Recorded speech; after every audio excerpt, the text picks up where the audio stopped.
Yeah, man, it's going down. This Donnie Houston podcast. I am Donnie Houston. Check it out, man.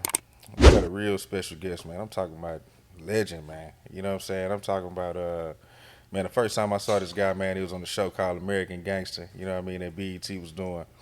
Now he's in the H, man. You know what I'm saying? Put it down, man. What's going down, man? Man, down in the H, loving it, Yeah, getting ready. We here at a Lucky Leaf CBD convention, preparation for marijuana. You know what I'm saying? That's what it really is for y'all who don't know, because there should have been a lot more people at the convention yesterday. I really was amazed. But everybody always wait too late. They wait until all the licenses is gone, and then they want to get them. Them licenses right now in L.A., a marijuana license for a dispensary is selling for like $6 million for the worst ones. And you talking about when you get a good spot, you're talking about maybe 20 million. So those licenses are valuable, and people slipping on them. Wasn't enough people there yesterday. I probably could count on my hand the blacks that was there. Probably like 10, maybe 15. oh shit. How many other places do you go? You know what I'm saying? Kind of doing this thing. I go all around the country. I'm going to New Jersey. When I leave here, I'm doing a convention in New Jersey tomorrow and Monday. And then I'll be going to Minnesota Tuesday. Yeah. So Yeah. I'm in this. I'm in it. Yeah. Man, tell me, like, is it a trip for you to, like, you know what I'm saying, come home and then, like, be like, man, this thing that was, like, illegal, like, now we can do Oh, this and yeah, it's yeah. all It good. totally You know what I'm baffles saying? me. And not only that, but they still got people in prison for it. Yeah. Like, people out here selling weed legally, and you still got people in prison for weed. Like, come on, y'all, something wrong. We fucking up. Yeah, for real. Yeah, for real, man. So, man, just tell me, did you ever sell weed back in the day? Or we A just, little bit. I smoked more than I sold. no shit. Yeah. And this is like around what age and all this when you doing this? Well, I started in cocaine when I was 19, and I probably started smoking weed probably about 2 years after I was in the game. Once you start getting money, you feel like you can burn it up. You can blow a little bit. So Yeah. Man, okay, so 19, but okay, how you even just get into that though? Because I mean, like, I guess maybe the times was different, you know what I'm saying? But most people, you graduate, you be like, okay, I'm doing weed, you know what I'm saying? Then I get introduced to coke. I went straight to cocaine, Yeah. man. That's why I kind of, when I hear him say weed was a gateway drug, it kind of baffled me, because I started the opposite way. I started with the hard drug and then worked my way down to the weed. Well, I was so poor though, I couldn't afford weed and nothing else. You know what I'm saying? So it just, I don't know. It kind of just fell on me. Malcolm X said, "I didn't fall on Planet Rock. Planet Rock fell on me." So that's kind of how I got started in the cocaine. If somebody would have told me a couple days before I got started that I was going to be a cocaine dealer, I would have been like, "You out of your mind."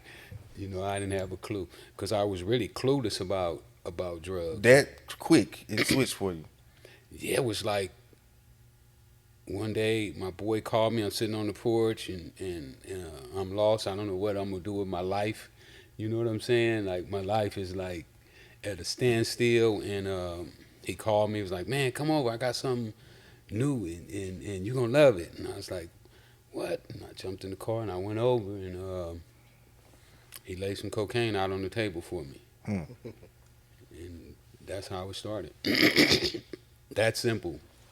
Because people ask me all the time, like, when they meet me, they like, "Man, I can't," excuse me, "I can't believe that you was the guy that everybody say you used to be," and da. And I was like, well, I was the same guy. Only thing I did is I just took cocaine out of my game. I'm the same person. I still think the same way. I act the same way. I talk the same way. I just don't sell cocaine no more. That's the only difference with me. And so I never was what some people consider a bad person. I always like to treat everybody the way I want to be treated. I'm not going to do nothing to you that I don't want you to do to me.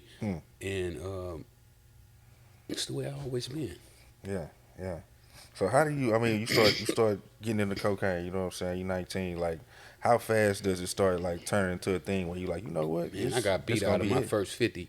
No shit. Yeah, I got beat out of my first 50, man. I almost quit, man. Hmm. I almost quit. One of the OGs, the big homies, you know, because I didn't know what it was, and I didn't even believe. Even though my homie he was my big homie too, who put me on it. Did he seek you out because he was like he know you needed bread and all that, or That's my boy. it's You just know your what I'm boy? saying? He like, oh, This he my, on, so let me put my boy on. It's my boy. You know what Yeah. I'm saying? Like, he painted cars, you know, so I would go over and help him sand the cars, and you know, it's like my I want to learn how to paint cars, right? That's really what I'm trying to get at, right? I'm like, I want to learn how to paint cars. I want to learn how to pull dents out, and you know, the whole 9 yards. So that's really why I'm really hanging with him. You know what I'm saying? And he wasn't doing nothing to get you in trouble. You know what I'm saying? So I felt that hanging out with him would get me on the right track. But then he got a scholarship for football. And so he go to college. And then while he's at college playing football, he was a backup running back for the dude. I think a dude might have won the Heisman that year. He was contended for the Heisman, the guy that was in front of him. So, you know, they getting all the perks. You know what I'm saying? And when he came back home with cocaine. And it was on after that, man. But the first one he gave me, my big homie Martin, because I was going around to everybody asking him, was it really cocaine? You know, like, man, this dude ain't really got no cocaine. You know, we done saw cocaine on TV, but we ain't never saw cocaine in real life. Like, man, ain't no way he got no cocaine. And then what he was telling me, it was about big as a match head, and he was telling me that was worth $50, and I was like, that dude can't be right. You know, I mean, he ain't never lied to me that I know of, but he This can't just be. don't seem. It just don't seem logical to me. You know what I'm saying? If what he's telling me, I'm getting ready to be rich. So I go to Martin, and then Martin take it, he cook it up, and he said, oh, it looked like cocaine, but I got to sample it, and it's only big as a match head. So You say cook it up at that time. Crack wasn't around though. Yeah, well, they was cooking it in. They didn't call it crack. They called it Ready Rock. So, but same formula though. Same formula. Man, no, at that time they wasn't calling it Ready Rock. They was calling it Freebase. So he cooked it up. I never saw it before. I never saw him cook it up before. I never saw none of that. All of this is like, you get all this shit in one time. Like, this is my first time at the game, but this is what I get. Mind-boggling. You talking about a guy who failed science, and now I'm seeing a motherfucker do science. You know what I'm saying? He mixing baking soda, water, and got a scale, and I'm like, what the hell? This might be over my head.